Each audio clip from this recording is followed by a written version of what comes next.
Today I will share with you some life-changing philosophy. Before we start, make sure to like the video and subscribe. Also, comment where are you watching from and at what time you are watching. Have a nice sleep. In the wise words of Seneca, every new beginning comes from some other beginning's end. What if I told you that in just 7 days you could become a completely different person?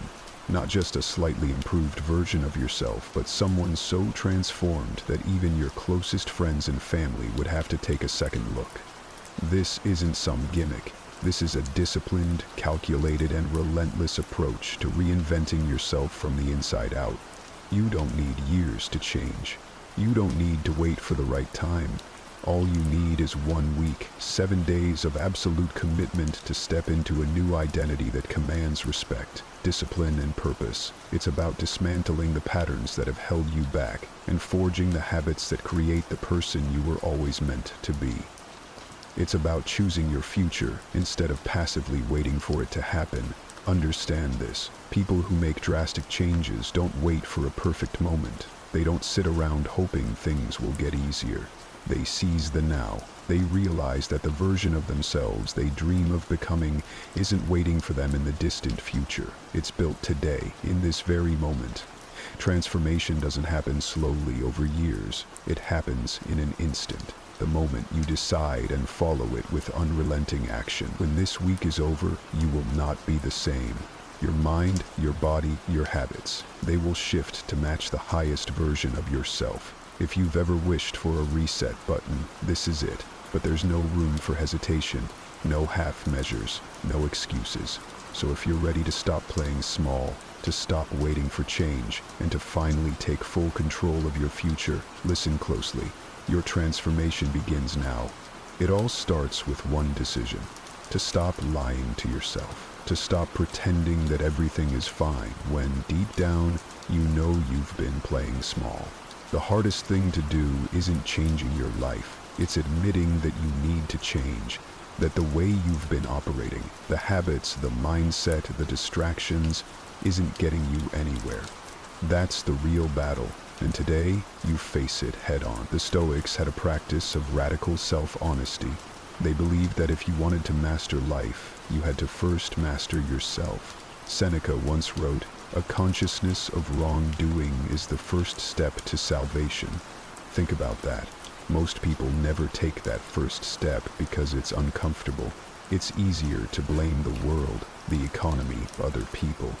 But if you keep blaming everything outside of you, you stay powerless. The moment you take full responsibility, when you stop making excuses and start owning your actions, that's the moment your transformation truly begins.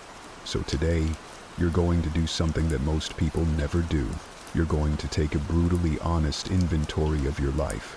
And I mean brutal. No sugarcoating, no justifications. Grab a notebook, open your phone's notes app, whatever works. But write this down. What habits are holding you back? What patterns keep repeating in your life that you know are destructive? Where are you wasting time?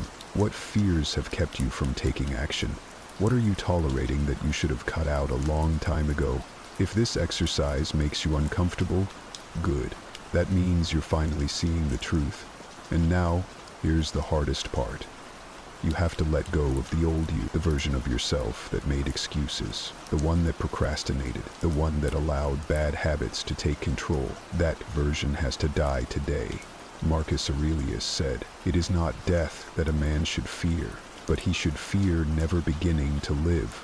What he meant was that real death isn't the end of life. It's the refusal to truly live while you're here. And if you don't confront the parts of yourself that are keeping you stuck, you will stay exactly where you are, watching life pass you by. So how do you do this? You need a symbolic act, something to mark this as the official moment you left your old self behind. Take that list you wrote, the habits, the fears, the excuses, and destroy it. Burn it, rip it up, throw it away. Whatever it takes to physically commit to the change. The Stoics believed in the power of symbolic rituals to reinforce decisions. They knew that the mind needs proof, evidence that a change has begun. This act is your proof, and let me be clear, the old you will try to come back. In moments of doubt, when things get tough, your mind will try to pull you back into your comfort zone. That's why every time an old habit resurfaces, you remind yourself, that's not me anymore. You don't negotiate. You don't entertain the thought. You shut it down. Because the only way to truly change is to burn the bridge to your past self, so there is no way back. Your habits are either working for you or against you. There's no in between. Every single day, the things you do, the routines you follow, and the choices you make are shaping your future.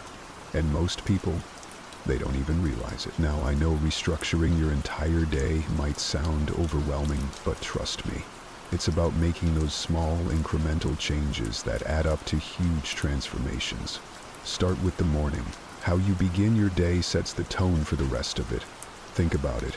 If you start off rushed and chaotic, that's likely how you'll feel for hours afterward.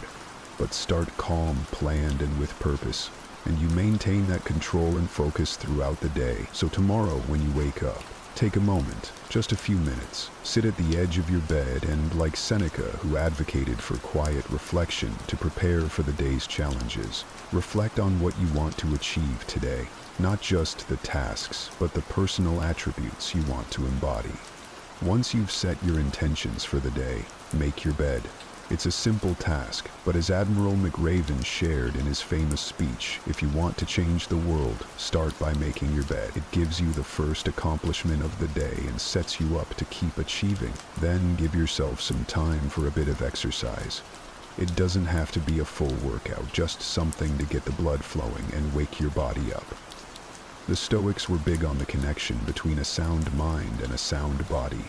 Epictetus used to say that it's essential to exercise not just our minds but our bodies too, keeping both in good health.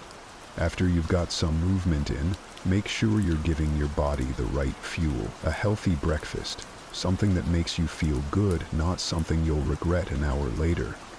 Remember, this is about setting up patterns that boost your energy and focus, not drain it. As you move through your day, stick to this new pattern. Instead of reaching for your phone to scroll through social media during breaks, maybe step outside, take a walk, or read a page or two of a good book. Seneca would often take these moments to write thoughts in his journal, reflecting on his behaviors and reactions to events, a practice that can help you stay aligned with your new goals. And as your day winds down, take some time to wind down with it. Maybe establish a new evening routine that involves less screen time and more time connecting with yourself or your loved ones. Before bed, reflect on your day, just like Marcus Aurelius did. He would ask himself questions like, what evil have I cured today? Or what failing have I resisted? Use these questions to audit your day, not to judge yourself harshly, but to observe and plan how you can be even better tomorrow. By revamping your daily routine like this, you're not just changing what you do, you're changing how you think. You're training yourself to live more deliberately, more stoically, with a clear focus on what you can control and letting go of what you cannot. Each day becomes a step toward becoming not just the person you want to be, but the person you are meant to be. So keep at it, each day, one day at a time, until these practices are not just something you do, but a part of who you are. Your body is the physical manifestation of your discipline. It reflects the choices you make every single day, whether you push yourself or let yourself slide. And here's a truth most people don't like to admit. The way you carry yourself, the way you move, the way you physically exist in the world, it all matters. Not just for aesthetics, but for who you are becoming. The ancient Stoics understood this deeply. They believed that if you wanted to master your mind, you had to start by mastering your body. Seneca once wrote, "The body should be treated more rigorously that it may not be disobedient to the mind." In other words, control your body and your mind will follow. Most people think of physical transformation as just going to the gym or dieting, but it's so much bigger than that.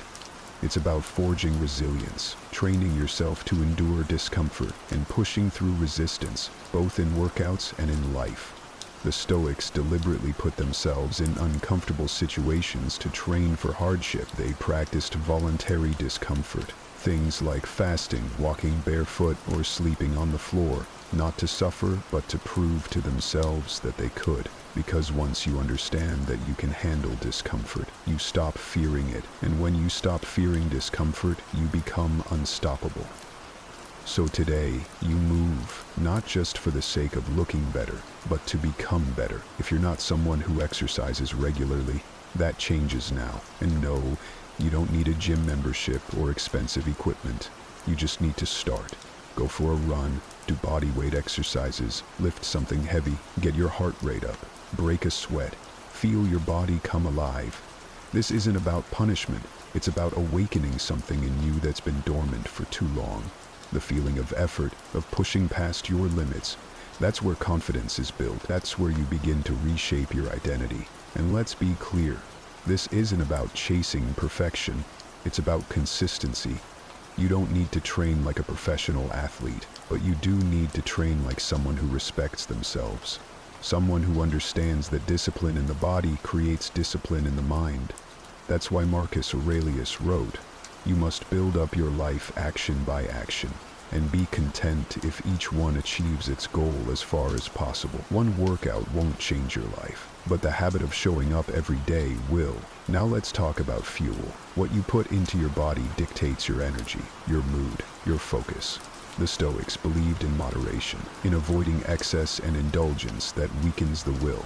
Epictetus warned against being ruled by cravings, saying, "No man is free who is not master of himself." So today, you eat with intention. No more mindless snacking. No more foods that leave you sluggish and foggy. You don't have to be extreme, just make better choices. More whole foods, more water, less of the junk that keeps you stuck. Every time you eat, ask yourself, is this helping me become stronger, sharper, more disciplined?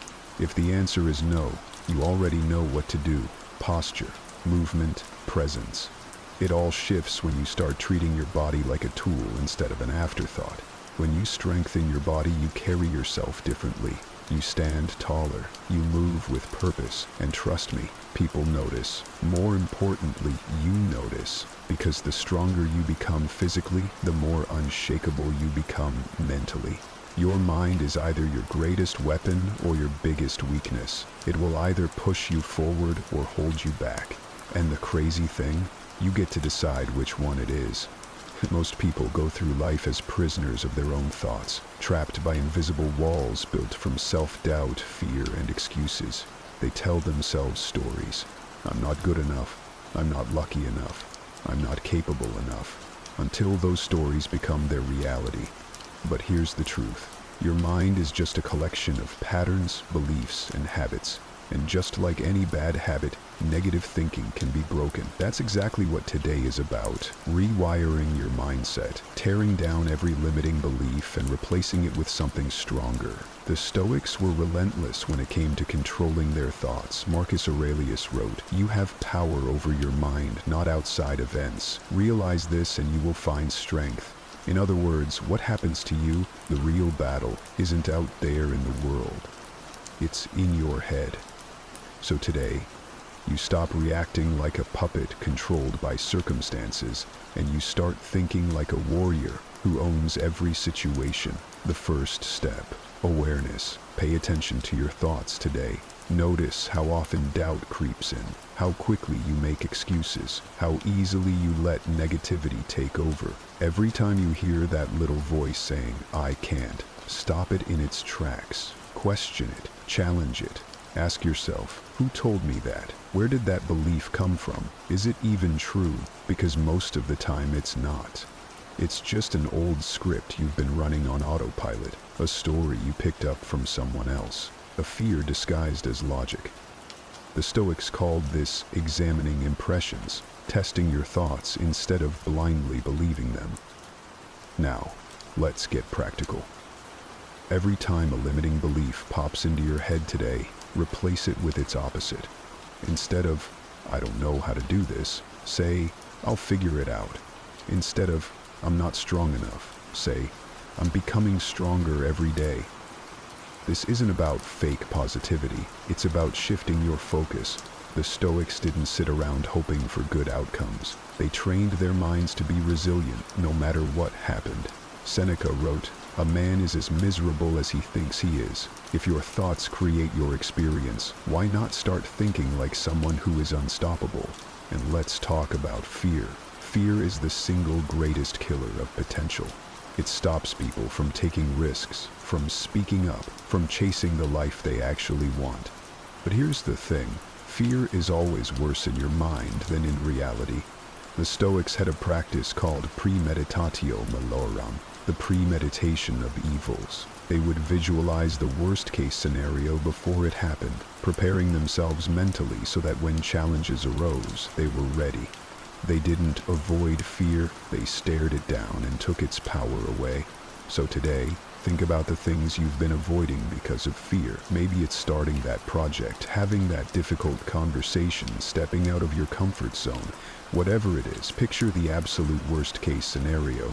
Now ask yourself, could I survive that? Could I handle it? The answer is almost always yes. Once you realize that, fear loses its grip.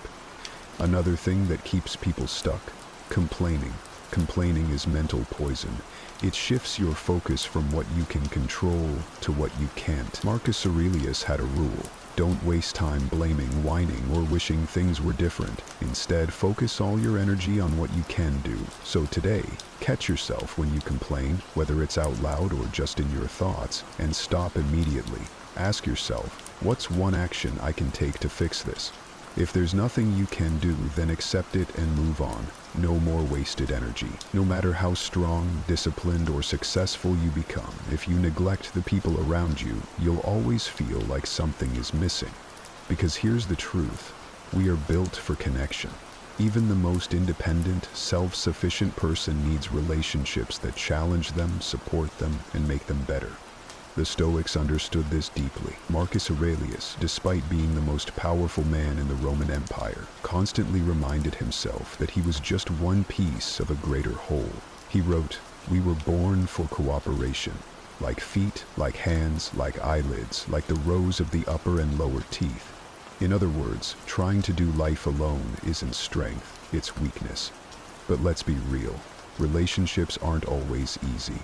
People are messy, unpredictable, and sometimes frustrating. And maybe you've convinced yourself that you're better off keeping to yourself, avoiding the hassle. But if you think about it, the greatest moments of your life, the ones that truly meant something, weren't about money, achievements, or status. They were about people. The late-night conversations that changed your perspective, the friend who showed up when you needed them most, the mentor who pushed you to think bigger. These moments weren't about what you had, they were about who you had. So today, it's time to strengthen your relationships, not just the ones that are easy, but the ones that truly matter. And that starts with a simple but often overlooked habit: being present.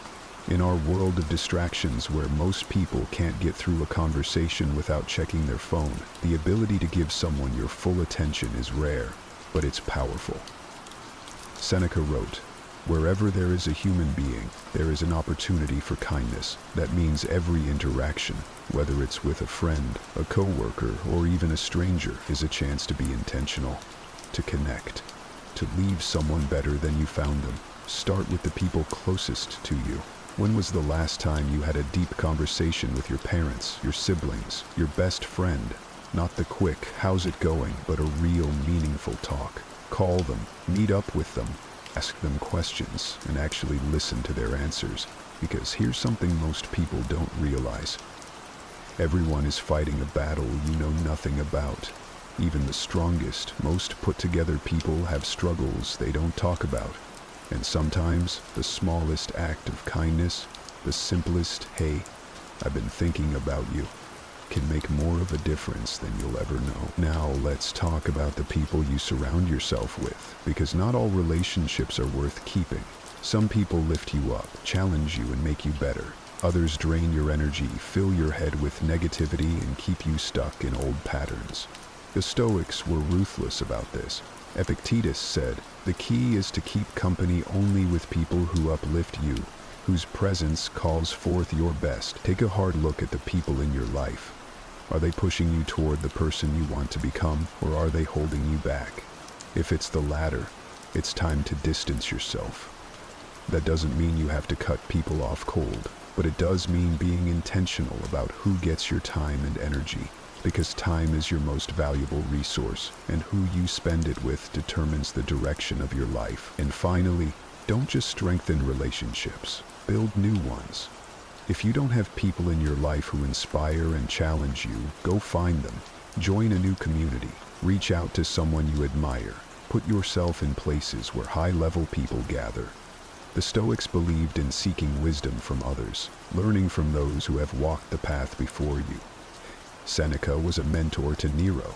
Epictetus was a teacher to many. No one grows in isolation. If you want to become the best version of yourself, you need to surround yourself with people who reflect that version. Most people drift through life without a plan. They wake up, go to work, pay their bills, scroll through their phones, and repeat year after year without ever asking themselves, where am I actually going? They let life happen to them instead of deciding where they want to go. But here's the thing, if you don't have a direction, you'll never get anywhere. The Stoics were big on this. Marcus Aurelius wrote, "A man's life is dyed by the color of his thoughts. What you focus on, what you plan for, and what you consistently work toward. That's what shapes your future. And if you're not clear on what that future looks like, you'll end up stuck in the same cycles, wondering why nothing ever changes." By now, you've spent the past 5 days tearing down old habits, sharpening your mind, and strengthening your body. But transformation isn't just about becoming better. It's about building a future that reflects that new version of you. And that doesn't happen by accident. It happens by planning, intentionally, strategically, and with absolute clarity. Seneca said, "If one does not know to which port one is sailing, no wind is favorable." Think about that. If you don't have a clear goal, it doesn't matter how much effort you put in. You'll just keep drifting. So today, we fix that. It's time to take control of your future and design it with purpose. And don't say, "I don't know what I want." You do. You just haven't given yourself the time or permission to be honest about it. So start with this question. If everything in my life aligned perfectly in the next 5 years, what would it look like? Not just in a vague, "I want to be successful" kind of way. Be specific. Where are you living? What kind of work are you doing? What does your day look like? Who is around you? How do you feel waking up in the morning? The clearer you are, the easier it is to move toward that vision. Now, take that 5-year vision and break it down. What needs to happen in the next year to get closer to that? What needs to happen in the next 6 months, the next month, the next week? Most people get stuck because they only dream about the future. They don't create a system for actually getting there. But planning is useless without execution. Marcus Aurelius had a rule: act according to reason, not impulse. That means setting a strategy and following through with discipline. Not just when it's convenient, but every single day. And here's a key point: your plan needs to be flexible. The Stoics understood that no matter how much you prepare, life is unpredictable. You'll face setbacks. Unexpected challenges will come up. But that's not a reason to stop. It's a reason to adapt. Epictetus said, "Circumstances don't make the man, they reveal him."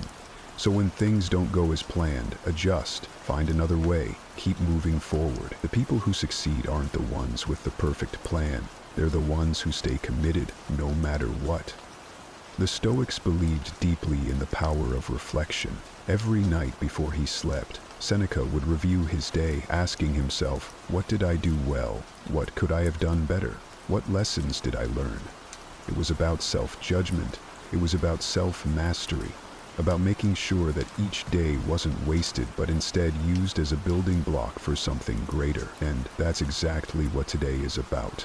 Looking back, not with guilt or regret, but with clarity and purpose. So ask yourself, what changed this week? Look at your habits. How do you feel compared to a week ago? Look at your mindset. Are you thinking differently?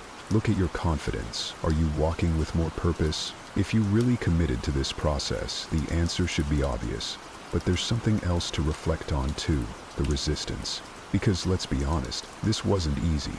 There were moments when you wanted to quit, when your old habits tried to pull you back, when the voice of doubt crept in, whispering that this was pointless, that you'd never really change. That voice isn't gone, and it probably never will be. But the difference now, you don't listen to it anymore. Epictetus said, progress is not achieved by luck or accident, but by working on yourself daily. And that's the key. This week wasn't a magic trick. It wasn't about a quick fix or instant results. It was about momentum, about proving to yourself that change is possible when you stop waiting and start moving. But momentum only lasts if you keep it going. So now, the real question is, what happens next? Because let's be clear, if you don't actively continue this work, your old self will creep back in. You'll slip into familiar patterns, and before you know it, a week will pass, then a month, then a year, and you'll wake up wondering how you ended up exactly where you started. That's what happens to most people. They get a taste of change, but they don't lock it in. They don't create systems to sustain it. And that's why today isn't just about reflecting, it's about resetting, solidifying these new habits so they become part of you, not just something you tried once. Marcus Aurelius reminded himself daily, waste no more time arguing about what a good man should be. Be one. You already know what needs to be done. You already are the person you want to be. You just have to keep showing up as them. That means continuing the habits you built this week, continuing to push yourself, continuing to eliminate distractions, challenge your mind, strengthen your body, and surround yourself with people who elevate you. You've proven that change isn't something that happens to you, it's something you create. The habits you build, the choices you make, the way you carry yourself, all of it shapes the person you're becoming. And now the only question left is, will you keep going? Most people will wait. They'll tell themselves someday, but not you. You know better, you've already started. So don't stop now. Keep pushing, keep refining, keep evolving. What if today was the day you made everything change? You've felt it before. That small but courageous voice inside you telling you that you're meant for more. Saying that the hesitation, the doubt, the second guessing that's held you back isn't really you. What if that voice is right? Today, you can stop imagining and start becoming. In this video, we'll teach you how, with a method we call the Fearless Method. It's a system developed from studying those who win consistently. We'll go over a 7-step plan to move you beyond your fears so that, by the end, you'll have a blueprint for success and for control. Because if fear is holding you back, you can change yourself to fix that. You can do the inner work to stop fear from being a problem. And we're going to tell you how. Consider this. Fear has been your companion for too long. It whispers when you're about to take a risk. It tightens your chest when opportunity knocks. It convinces you that playing small is playing safe. But fear is just a habit. It's only a pattern you've practiced. And if it's a pattern you've practiced, it's also a pattern you can break. The first pillar of the Fearless Method challenges the fundamental way you've been taught to view fear. The principle is, turn your fear into an ally. Most people see fear as an enemy to be overcome or avoided. We urge you to recognize it as a valuable ally. Fear isn't dumb like a stone. It's a compass. When understood correctly, it points directly to your next opportunity for growth. The Stoics knew this. That's why they didn't eliminate fear but reframed it as information rather than destiny. Your fear response stems from two places: biological triggers that protected your ancestors from physical threats, psychological habits you've practiced throughout your life. With the right kind of awareness, you can distinguish between these two, recognizing when your body is responding to genuine danger versus when your mind is replaying outdated patterns. Start with a practice we call the 60-second fearless technique to give yourself immediate control when fear strikes. Pause for 20 seconds to name and locate the sensation in your body. Spend the next 20 seconds asking, what is this fear trying to protect me from? Use the final 20 seconds to consciously decide, will I allow this fear to guide me or govern me? With this practice, you can transform fear from your master into your messenger, just as the Stoics prescribed. The second step of the Fearless Method transforms intention into action through what we call the Fearless Commitment. This is more than a promise to yourself. It's a structured declaration you can use to rewrite your relationship with fear. You begin by documenting the specific fears that hold you back. Then, beside each fear, you'll write the exact opposite action you commit to taking. This creates a roadmap you can follow to get better. The ancient Stoics did the same. They didn't just contemplate virtue. They committed to specific actions to embody it. At the end of the day, write an identity statement to affirm your core commitment. Rather than focusing on what you want to achieve, you'll define who you're becoming. This simple shift, I am someone who, rather than I want to, aligns your identity with action. Doing this daily will anchor your commitment in reality. Each morning, select one specific fear-based pattern to interrupt using this framework. Each evening, document your victory, however small. This consistent practice gradually reprograms your default response from hesitation to action, building what the Stoics called the habit of courage. The third pillar of the fearless method addresses a crucial truth. Your mental state determines your actions. The trigger system we describe next will help you control your mental and physical response in fear-inducing situations. What you want to focus on is creating deliberate shifts. First, adopt the posture of courage. Shoulders back, chin up, deep breath. Second, redirect your attention with the question, what opportunity exists here? Finally, use decisive language. Replace I'll try with I will. This sequence, practiced consistently, bypasses your brain's fear response. By anchoring fearlessness in everyday decision points, you build automatic courage. Begin by identifying the specific moments when fear typically arises. Then, pre-decide your fearless response to these triggers, eliminating the gap between opportunity and action where fear thrives. Progressive training exercises strengthen your fearless response like a muscle. Begin with small, low-stakes situations and gradually increase the challenge. The Stoics called this voluntary discomfort, deliberately facing difficulty to build resilience. Through consistent practice, what once triggered fear becomes an automatic opportunity for your next confident action. The fourth component of the fearless method confronts what people fear even more than physical pain: rejection. Research with top performers reveals something surprising. They don't just tolerate rejection, they actively pursue it as a pathway to growth. Our rejection conversion formula transforms setbacks into stepping stones. First, practice Stoic detachment. By separating rejection from your identity, it's feedback on your approach, not your worth. Second, extract the hidden opportunity. Every no contains valuable data. Third, take immediate counteraction, since the ancient Stoics taught that action dissolves anxiety. For an example of this in action, look at how famous people have converted devastating rejections into life-changing breakthroughs. J.K. Rowling's Harry Potter was rejected by 12 publishers before success. Steve Jobs was fired from Apple before returning to revolutionize the company. Rejection forced the refinement that led to their ultimate achievement. Building your fearless rejection muscle requires intentional practice. Begin with rejection immersion. Deliberately put yourself in low-stakes situations where rejection is likely. Document each experience on a computer or on paper, tracking how your emotional recovery time decreases with practice. Soon, what most people fear will become your competitive advantage. You can learn to move forward in situations where others are paralyzed. Over the years, that will massively impact your success in life. The fifth element of the fearless method addresses the root of most fears: your self-concept. A lot of fears aren't about external threats, but about protecting an identity you've constructed.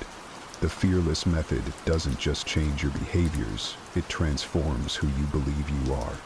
To do this, identify language patterns that restrict your potential. I'm not good at, or I could never. Then, trace each belief to its origin. What you'll discover is that most were formed during moments of vulnerability or adopted from things you learned without question. Marcus Aurelius wrote, "The soul becomes dyed with the color of its thoughts." When you examine your thoughts like this, you can spot the stains, and once you see them, you can remove them. Fearless communication patterns accelerate your transformation. Eliminate hedging language like "I'll try" or "hopefully," replacing them with declarations of certainty. When speaking of your future self, use present tense, I am becoming, rather than I will become. This linguistic shift helps your subconscious take on a less fearful identity. To push this to the next level, work on embodiment. Each morning, physically embody your fearless self for 5 minutes. Adopt the posture, facial expressions, and breathing patterns of someone already living without your current fears. The ancient Stoics practiced this through role rehearsal, physically acting out virtuous responses to challenging situations. It's work like this that bridges the gap between intellectual understanding and whole-body transformation. The sixth component of the fearless method transforms how you evaluate risk, the arena where fear frequently distorts good judgment. Most people make decisions based on emotional risk assessment. With the fearless method, you replace that with strategic clarity. Use a risk evaluation matrix to separate perceived risk from actual risk by using a simple 4-quadrant system. Plot potential decisions along 2 axes, impact, severity, and probability. When you do that, you'll see that most fears cluster in the low probability, low impact quadrant. The Stoics practiced a similar discernment, with Epictetus teaching us to distinguish between what merely appears frightening and what truly threatens our well-being. Applying this assessment system in real time means asking 3 questions when confronting decisions. What's the worst realistic outcome? What's the best possible outcome? What's the cost of inaction? This third question, which most people never consider, shows that avoiding risk is often the riskiest choice of all. Lastly, balance your approach to risk/reward calculations by using a regret minimization framework. Rather than asking what you want now, project yourself to age 80 and ask, which choice will I regret not making? This time shift bypasses immediate fear and connects you with your deeper wisdom, creating decisions that align with your true priorities. The seventh and final element of the fearless method addresses the greatest challenge in personal transformation: sustaining change. Motivation fluctuates, but systems endure. The fearless method doesn't rely on willpower. It creates an architecture of courage that does the job automatically. Our approach to sustained courage means replacing goals with processes. Rather than aiming to be more confident, establish a daily fearless practice that doesn't require decision-making. The ancient Stoics understood this principle well. Seneca wrote, "The sailor's courage grows not by talking of storms, but by commanding vessels." Your courage muscle strengthens through consistent habitual action. Designing your fearless environment recognizes that willpower is finite. Restructure your physical and digital spaces to eliminate fear triggers and amplify courage cues. Remove the smartphone that tempts you into procrastination. Position your workout clothes where they're the first thing you see. Your environment should make courage the path of least resistance. When you do this, the compounding effect transforms seemingly minor actions into extraordinary results. Each small, courageous choice, speaking up in a meeting, initiating a difficult conversation, taking a calculated risk, creates a 1% shift. These micro-decisions compound like interest, eventually reaching a tipping point where fearlessness becomes your default state rather than your aspiration. And with that, you've fully learned the fearless method, a complete framework for transforming your relationship with fear. Now that you understand the basics, let's explore how these principles might work in your own life. Imagine you've spent years in the same position at work. Despite having innovative ideas that could transform your company's approach, you remain silent in meetings, paralyzed by the fear of rejection. This fear isn't just holding back your career, it's costing your company opportunities and blocking your best contributions. You begin with the 60-second fearless technique. When anxiety surges before sharing your ideas, you pause to locate the sensation. Perhaps a tightness in your throat, a flutter in your stomach, or tension across your shoulders. You recognize this fear isn't protecting you from actual danger, but from the imagined pain of judgment. In that awareness, you can choose your response. Next, you create your fearless commitment. This means documenting your specific fear. Perhaps it's public criticism or being seen as incompetent, and committing to the opposite action. I will share at least one original idea in every meeting, regardless of my comfort level. Your fearless identity statement becomes, I am someone who contributes value without needing certainty of outcome. The transformation isn't immediate. In your first attempt, your voice might tremble as you suggest a new approach. Though your idea might not be implemented immediately, you experience something unexpected. Respect from colleagues who appreciate your contribution. The rejection you feared transforms into validation of your courage. The question we end with is, how do you implement this system consistently? The key lies in recognizing that fear triggers specific physical and mental responses. When faced with uncertainty, your body tenses, your breathing shallows, and your mind races toward worst-case scenarios. These reactions are biological protection mechanisms designed for a world of physical threats, not professional challenges. Transformation begins with interrupting this pattern. When you feel fear arising, pause for 3 deep breaths. This simple act activates your parasympathetic nervous system, counteracting the stress response. Physically straighten your posture. Research shows that adopting power poses for just 2 minutes significantly increases confidence hormones while reducing stress hormones. Mentally reframe your thoughts. Instead of thinking, I hope this goes well, assert, this will go well because I've prepared thoroughly. Replace, I'll try to address their concerns, with, I will address their concerns directly. This is an empty positive thinking. It's strategic language that directs your brain toward solution finding rather than threat scanning. Through the 7 pillars we've explored, you now possess the tools to live with unprecedented courage. Remember, fearlessness isn't the absence of fear, but the mastery of it. The 60-second fearless technique gives you immediate control when fear strikes. The fearless commitment transforms intention into consistent action. The fearless trigger system reprograms your responses to challenging situations. The rejection conversion formula turns setbacks into stepping stones. Language pattern awareness reshapes your self-concept. The risk evaluation matrix brings clarity to decision-making. What matters now isn't knowledge, but implementation. Start with one small courageous action today, then another tomorrow.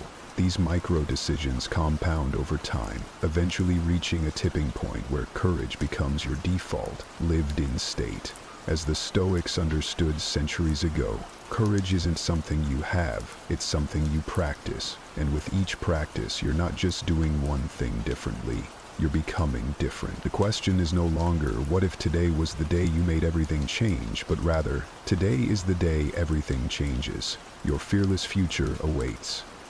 In upcoming videos, we'll explore how ancient Stoic wisdom perfectly complements the system you've just learned. These philosophies share a powerful core truth.